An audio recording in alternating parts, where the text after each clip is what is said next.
साथियों, तो आइए हमने लगातार 10th क्लास का कोऑर्डिनेट चैप्टर को पढ़ाने का कोशिश किया है। तो आप जाएंगे YouTube पर जाएंगे, CK Ranjan SSC centre type करेंगे, आपको तमाम वीडियो मिल जाएंगे। वहाँ हमने 7.1 के तमाम प्रश्नों को पढ़ा रखा है और 7.82 चल रहा है, जिसमें कि आप हमारी आवाज़ से पकड़ रहे होंगे कि कुछ प्रॉब्लम के कारण ये वीडियो रुक गया था। तो अब निरंतर वीडियो चलता रहेगा। और देखिए जरा सा बोर्ड पर अंकित किया गया है 7.2 के प्रश्न जो आपका है 3 नंबर, उस प्रश्नों को मैं रीडिंग कर दे रहा हूं और बिल्कुल आसान तरीके से बताने का आपको करता हूं मैं प्रयास। तो यहाँ देखिए, कहता आपके स्कूल में खेल कूद क्रियाकलाप आयोजन करने के लिए एक आयताकार मैदान ABCD में चूने से परस्पर 1 मीटर की दूरी पर पंक्ति बनाई गई है। AB AD के अनुदिश परस्पर 1 मीटर की दूरी पर 100 गमले रखे गए हैं, जैसा कि आकृति में दर्शाया गया है।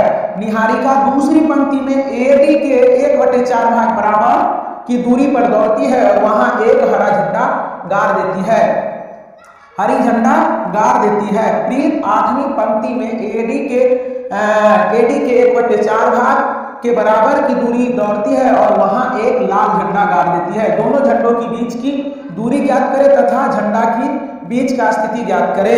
बीच में वो कहां झंडा गाड़ेगी ये ज्ञात करनी है। तो आप यहां समझेंगे, ध्यान से समझने का प्रयास करें कि सबसे पहली बात तो है कि आप इस ग्राफ में आएंगे और ग्राफ में चीजों को समझने का करेंगे प्रयास। आप देखिए जरा सा, एक आयताकार हमने बना दिया है ABCD और इसका डिस्टेंस आपका 100 मीटर दिया गया है और इस पर क्या किया है कि 100 गमले दर्शा दिया गया है। और निहारिका नाम की लड़की है जो दूसरी पंक्ति में क्या करती है, 100 मीटर कुल लंबाई है और 100 का 1/4 भाग दौड़ती है। तो पहला तो ये दूसरी पंक्ति में है तो आपका x कोऑर्डिनेट ये 2 लिख देंगे और y कोऑर्डिनेट लिखने के लिए आप 100 का 1/4 करेंगे तो आपको कटा के ये 2 10 का 10 और यहाँ y कोऑर्डिनेट आपका 25 निकल जाएगा। फिर प्रीत नाम की लड़की है जो क्या करती है 8वीं पंक्ति में, तो 8वीं पंक्ति में तो ये तो आपका x एक्सिस है, तब पहला x हो जाएगा 8 आपका और y निकालने के लिए आप क्या करेंगे 100 का 1/5 भाग दौड़ती है तो आप क्या करेंगे 100 का 1/5 करेंगे, कटा के 8 और 20 हो जाएगा। तो इस प्रकार से इसका नाम A रख देंगे, इसका नाम B रख देंगे।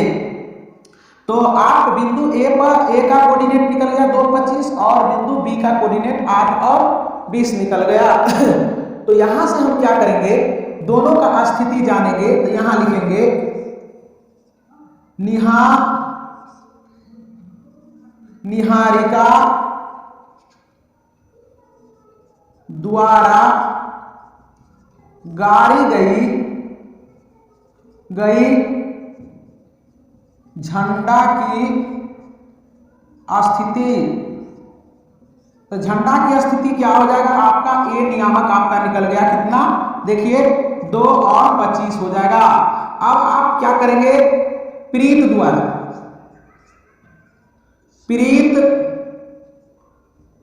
द्वारा गाड़ी गई झंडा की स्थिति लिखेंगे B बराबर, तो आपका हो जाएगा 8 और 20। अब लिखेंगे दोनों झंडा के बीच की दूरी, दोनों झंडा की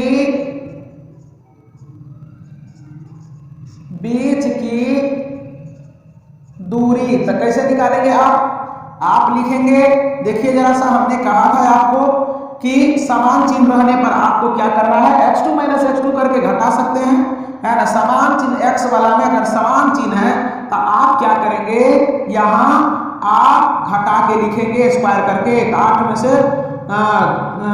में से 2 चला गया, 6 का स्क्वायर करेंगे और प्लस आप क्या करेंगे, इसका भी समान चिन्ह देख रहे हैं तो आप 20 में से 25 किसी में से बड़े संख्या में से छोटे संख्या को आप घटा के उसका स्क्वायर कर ले। मैं बार बार बोल रहा हूं आपको, विदाउट फार्मूला ये एक्सरसाइज बन जाता है।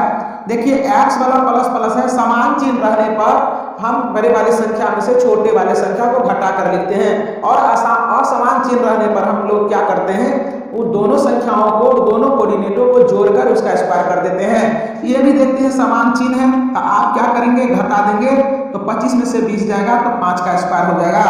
तो यहाँ आपका हो जाएगा, इसको 2 टाइम्स गुना करेंगे तो 36 हो जाएगा, इसको गुना करेंगे तो ये क्या हो जाएगा आपका 25 हो जाएगा।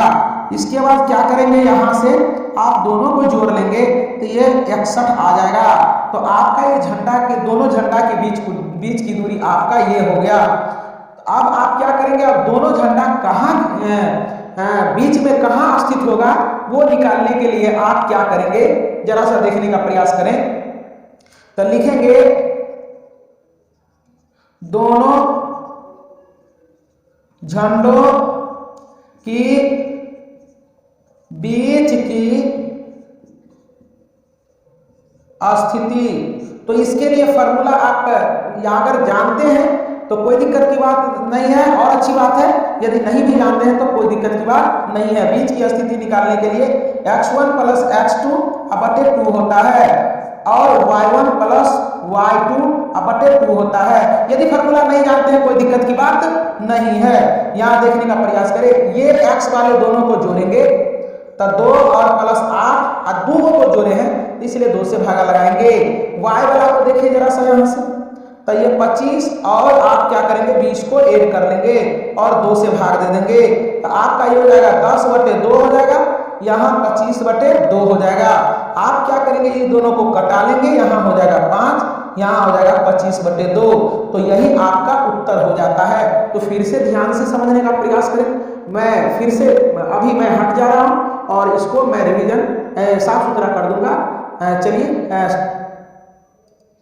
नमस्कार साथियों, तो आइए अब करते हैं हम लोग क्वेश्चन नंबर 4 के प्रश्नों को। मैं रीडिंग कर दे रहा हूं और अपने पास आप बुक रखेंगे, तमाम प्रश्न आपको आसान लगेगा।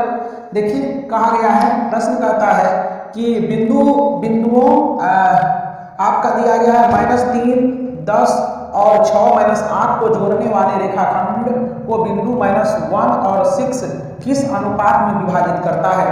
तो पहले क्या होता था कि अनुपात दिया रहता था, हम लोग क्या करते थे कि कोऑर्डिनेट ज्ञात करते थे। अभी क्या है, कोऑर्डिनेट दिया गया है और आपको अनुपात ज्ञात करनी है। तो चलिए हम चलते हैं। ये भी प्रश्न बहुत ही आसान है, बहुत ही इजी है, तो करने का करें प्रयास।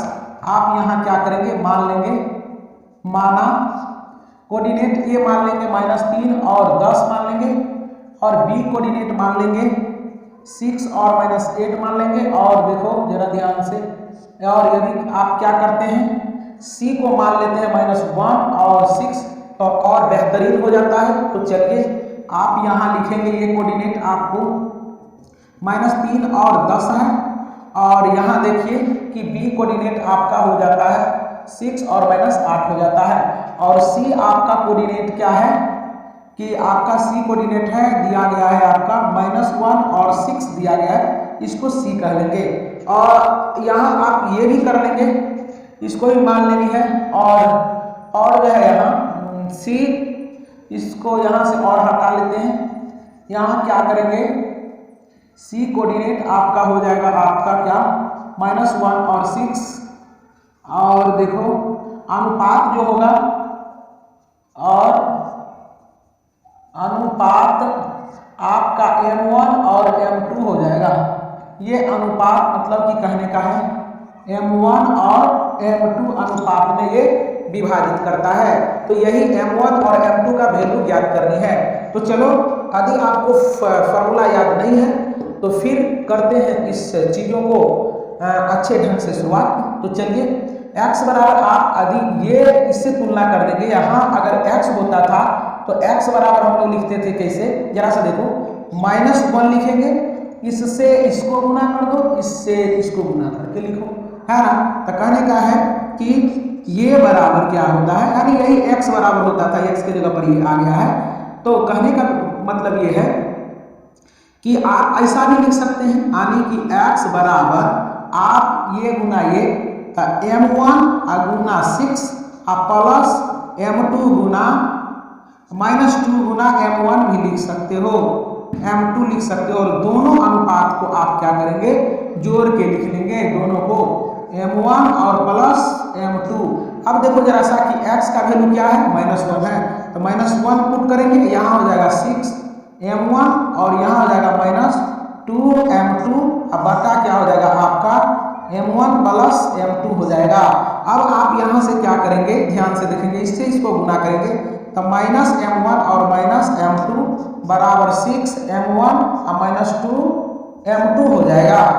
अब यहाँ आपका क्या हो जाएगा, जरा ध्यान से देखें, माइनस आपका m1 है, इसको इधर लाएंगे तो माइनस आपका हो जाएगा 6m1 और यहाँ माइनस 2m2, इसको उधर ले जाएंगे तो प्लस आपका हो जाएगा m2। अब आप क्या करेंगे, इस दोनों को जोड़ेंगे तो 7 माइनस 7m1 हो जाएगा और यहाँ क्या हो जाएगा आपका घट जाएगा तो माइनस m2 हो जाएगा। ये माइनस कैंसिल हो जाएगा तो यहाँ हो जाएगा 7m1 बराबर m2 हो जाएगा और यहाँ आपका क्या हो जाएगा m1 बटे m2 जब करेंगे आप तो क्या हो जाएगा, यहाँ 1 है और ये क्या चला जाएगा बटा में चल जाएगा। तो इसीलिए आपका यहाँ क्या हो जाएगा, ये आपका निकल गया m1 अनुपात m2 बराबर आपका हो गया यहाँ 1:7 हो गया। तो चलिए आपने देखा यहाँ थोड़ा सा मिस्टेक दिख रहा है, आप यहाँ ध्यान नहीं दिए, मैं भी ध्यान नहीं दिया। चलिए यहाँ देखो m2 से गुना करेंगे तो यहाँ -3 से गुना होगा, ध्यान से देखने का प्रयास करें।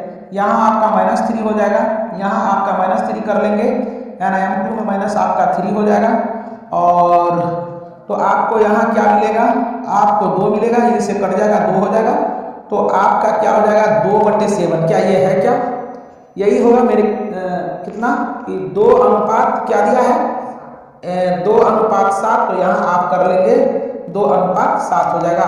अब यदि आप y से निकालना चाहते हैं तो y से भी इतना ही आपका आंसर आएगा, ध्यान से देखने का प्रयास करें, बेहद आसान ये सवाल है। आप देखो जरा सा y बराबर आप करेंगे तो आप इस अनुपात को आप y से गुना करेंगे तो यहाँ देखो m1 गुना, पहले आप इसी को लिख लेंगे ताकि सुंदर लगे, -8 और m1 हो जाएगा। अब इससे y वाला को गुना करेंगे तो क्या हो जाएगा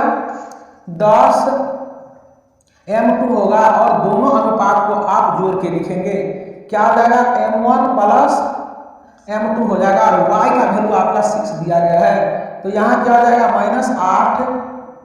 -8m1 प्लस 10m2 बटे m1 प्लस m2, इससे इसको गुना करेंगे आप तो 6m1 प्लस 6m2 बराबर -8m1 प्लस 10m2 हो जाएगा। यहाँ 6 ध्यान से देखें 6m1 इसको इधर लाएंगे तो प्लस आपका 8m1 हो जाएगा, यहाँ 10m2 आइए उधर जाएगा तो -6m2 हो जाएगा।